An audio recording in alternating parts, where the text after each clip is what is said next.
Ils sont les Williams! Nous sommes les Williams! Je suis un Williams. Williams. Vous avez dit Williams. Le syndrome de Williams, c'est ceux qui sont des enfants qui sont handicapés. C'est une maladie génétique. Le syndrome de Williams, comme tous les syndromes, est un ensemble de symptômes. Les enfants présentent des caractéristiques physiques particulières, à savoir un visage dit d'elfe, un petit nez rond, des yeux bridés avec un iris étoilé, une bouche large avec une lèvre inférieure un peu épaisse et un cou long. Je suis quelqu'un comme les autres, normal, certes avec un handicap, mais je suis normal quand même, donc j'ai les pieds, des jambes, des bras. Un syndrome, ça décèle très souvent un handicap et le handicap nous accompagne toute la vie. Elle est pleureuse. Ah, mais elle est chez toi. L'échec scolaire, c'était moyen. Il est donc nécessaire, quand on constate chez les enfants ce genre de symptômes, de faire un diagnostic, et en particulier un diagnostic génétique, c'est-à-dire une recherche sur le chromosome 7. Essayer de trouver des médicaments pour nous aider à mieux vivre la vie quotidienne, elle n'est pas facile. Sur le chromosome 7, il y a ce qu'on appelle une délétion chromosomique, c'est-à-dire une branche du chromosome 7 qui est absente. Le plus gros de la recherche a été fait lorsqu'en 1993, on a découvert d'où venait le syndrome de Williams, c'est-à-dire la délétion du chromosome 7. Aujourd'hui, on ne sait pas réparer les chromosomes. La recherche avance, mais pour le moment, il n'y a rien de concret qui soit spécifique à notre syndrome. Je leur dis que c'est une maladie génétique, que c'est pas de la faute de moi ni de mes parents, que je suis née avec cette maladie.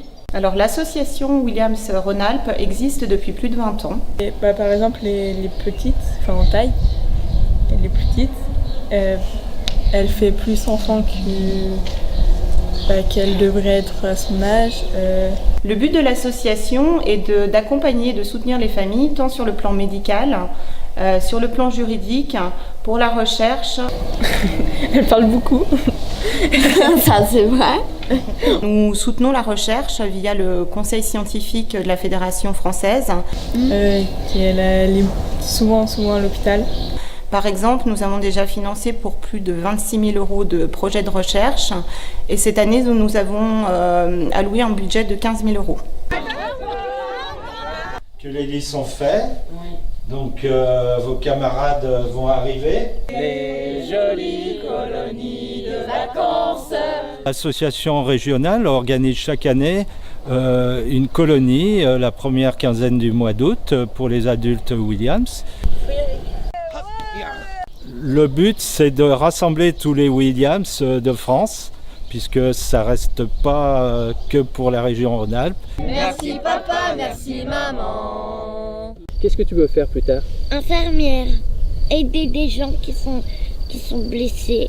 Le coût de ces colonies spécialisées est important, donc le rôle de l'association est d'aider les familles. Elle participe pour une partie au coût de cette colonie. Tous les ans, je voudrais que ça commence. On est Williams. J'adore quand il y a le soleil, ça me réchauffe le cœur. C'est compliqué pour nous de vivre comme ça. Parce qu'on a souvent des rendez-vous médicaux, on est souvent très fatigué. Et qu'on essaye de vivre comme ça, mais c'est pas facile tous les jours. Alors c'est 80%, c'est le 80% invalidité, en fait, ça reconnaît un taux de handicap. Alors ce 80%, il est très important. Important quand on est au-dessus de 80% parce qu'il y a un effet domino et il va appeler tout un ensemble de mesures collatérales qui sont importantes. De la danse classique et du théâtre pro. Ça m'aide à oublier tout ce qui m'arrive. Il est très important, effectivement, quand le handicap est présent, de pouvoir le faire reconnaître à travers ce 80% invalidité. Qu'est-ce que je veux faire plus tard? Je vais devenir assistante de l'architecte du paysage. C'est que chaque MDPH a sa propre jurisprudence, sa propre façon de faire, et malheureusement, il y a une certaine inégalité de traitement, on s'en rend bien compte, entre les départements. C'est compliqué de trouver du travail quand on est Williams? Oui, parce que les gens, parfois, ils vous regardent différemment. Il faut se battre au niveau de son département en sachant effectivement que normalement le syndrome de Williams est éligible bien évidemment aux 80%. Nous sommes allés nous-mêmes faire une démarche auprès du ministère pour essayer de faire admettre le syndrome de Williams comme un handicap permanent. Ceci malheureusement n'a pas fonctionné. Il est nécessaire d'aller effectivement en justice pour faire reconnaître la réalité du handicap. Qu'est-ce qui est difficile pour toi? Le regard des gens qui n'ont pas le syndrome. Alors jusqu'à présent, avec l'accompagnement qui peut être fait notamment au niveau de l'association, avec une avocate spécialisée, oui, les tribunaux nous donnent raison. Ou si je ne peux pas être chirurgienne, je vais être anesthésiste. Le syndrome de Williams touche, d'après les statistiques, une naissance sur 20 000. Compte tenu de la population française, on est en droit de se dire que ça touche en France environ 3 000 personnes. Certaines sociétés n'aiment pas les gens handicapés. Donc ça aussi, on aimerait bien trouver aussi des gens qui acceptent les gens handicapés comme nous. On peut considérer 30 à 40 000 en Europe. La vie familiale n'est pas facile tous les jours non plus parce qu'on est obligé de faire une sieste ou de se reposer.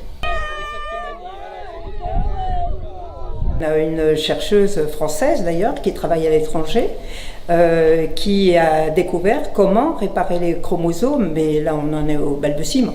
Nous sommes des gens comme les autres et il faut nous respecter comme on est. On a besoin d'argent tout simplement. L'appel que je lance aujourd'hui, c'est que nous sommes une association très dynamique et c'est pour cela que nous avons besoin de vous. Venez nous rejoindre avec toute votre énergie et votre force pour mener un combat avec nous. Merci.